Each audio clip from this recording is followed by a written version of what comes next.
Hi friends, இன்னைக்கு நம்ம வீடியோவில் எக்ஸில் இருக்கக்கூடிய SUMIF ஃபங்க்ஷனை பற்றி தான் பார்க்க போகிறோம்.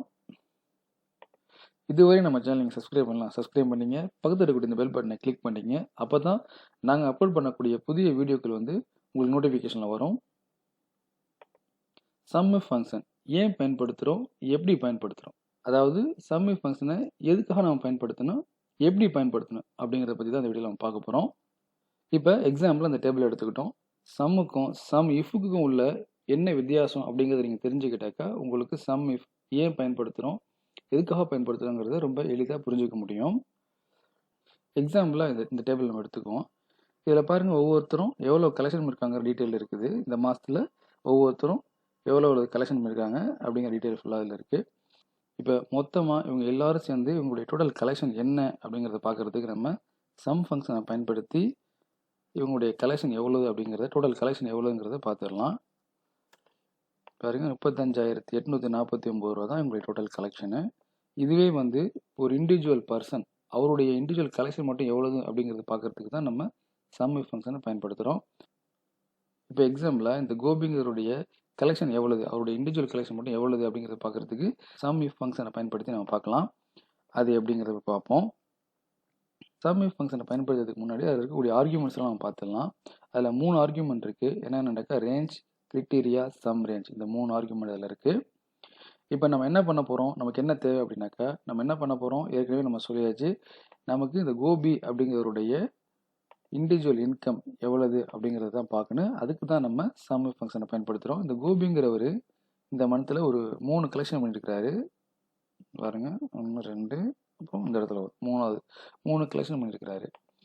ஓகேங்களா. இப்போ இந்த 3 இண்டிவிஜுவலாக நமக்கு தனியாக தெரியணும், எவ்வளோ கலெக்ட் பண்ணியிருக்காரு அப்படிங்கிறது தெரியணும். ஸோ அதுக்காக SUMIF ஃபங்க்ஷனை பயன்படுத்தி எப்படி இந்த டேட்டாவை நம்ம எடுக்குங்கிறத பார்ப்போம். ஃபர்ஸ்ட்டு கோபின்னு டைப் பண்ணிட்டோம். கோபி ஈக்குவல் டு SUMIF.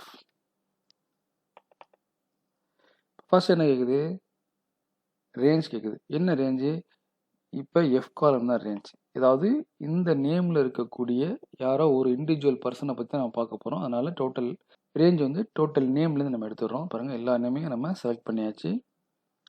அடுத்தது கிரிட்டீரியா. என்ன கிரிட்டீரியா, அதில் யாருடைய ஒரு ஆளுடைய இன்கம் தான் நமக்கு தேவை. அது யாருன்னா அந்த கோபிங்கிறோடைய இன்கம் தான் தேவை. அதனால் அந்த கோபியை செலக்ட் பண்ணியாச்சு. அடுத்தது சம் ரேஞ்ச். சம் ரேஞ்ச் அப்படிங்கிறது என்னன்னாக்கா இந்த ஜி காலத்தில் இருக்கக்கூடிய இன்கம் தான் சம் ரேஞ்ச். அப்போ அந்த இன்கம்மை செலக்ட் பண்ணியாச்சு. ஏன்னா கோபியுடைய இன்கம் என்னென்னங்கிறது இந்த ஜி காலத்தில் தான் இருக்குது. அதனால் அந்த ஜி காலத்தை செலக்ட் பண்ணியாச்சு. இப்போ அதை க்ளோஸ் ப்ராக்கெட் கொடுத்து க்ளோஸ் பண்ணிட்டோம். பாருங்கள், கோபியுடைய இன்கம் எவ்வளவு, 5,630 ரூபா. இப்போ அந்த டேட்டாவை நம்ம எடுத்தாச்சு. இப்போ கோபியுடைய இண்டிவிஜுவல் இன்கம் எவ்வளோதுங்கிறது தனியாக நமக்கு கொண்டு வந்தாச்சு. அதே போல் இப்போ நம்ம இந்த குமாருடைய இண்டிவிஜுவல் கலெக்ஷன் எவ்வளோ இருக்குது அப்படிங்கிறத பற்றி இப்போ பார்ப்போம். அதே மாதிரி நேம் டைப் பண்ணுங்கள், குமார். உங்கள் நேம் கொஞ்சம் ஃபாண்ட் சைஸை சேஞ்ச் பண்ணிக்கங்க. SUMIF. அதே மாதிரி ரேஞ்ச் என்ன, F காலம் தான் ரேஞ்சு. அப்புறம் கிரிட்டீரியா குமார். அதுக்கப்புறம் சம் ரேஞ்ச். சம் ரேஞ்ச் என்ன, ஜி காலத்தில் இருக்கக்கூடிய இன்கம், டோட்டல் இன்கம் இருக்கு, அவங்களுடைய எல்லாருடைய இன்கம்மை செலக்ட் பண்ணிக்கங்க. க்ளோஸ் பண்ணிங்கன்னா குமாருடைய இன்கமும் நமக்கு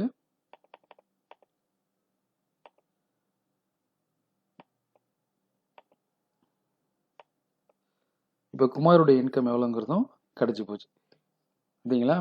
இப்போ அதுவே ரெண்டாவது மணி இருக்கிறாரு. மணிங்கிறத டைப் பண்ணிவிட்டு நீங்கள் சேம் ஃபார்முலா அப்ளை பண்ணுறதுனால இப்போ நம்ம டாக்குமெண்ட் பண்ணோம்னாக்கா அந்த மணியுடைய இன்கம் எவ்வளோங்கிறது தனியாக கிடச்சிருக்கு. பாருங்கள், 7,884 ரூபா. இது மணியுடைய இன்கம்.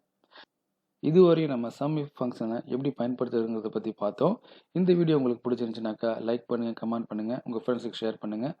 மறக்காமல் நம்ம சேனலை சப்ஸ்கிரைப் பண்ணுங்கள். நன்றி நண்பர்களே.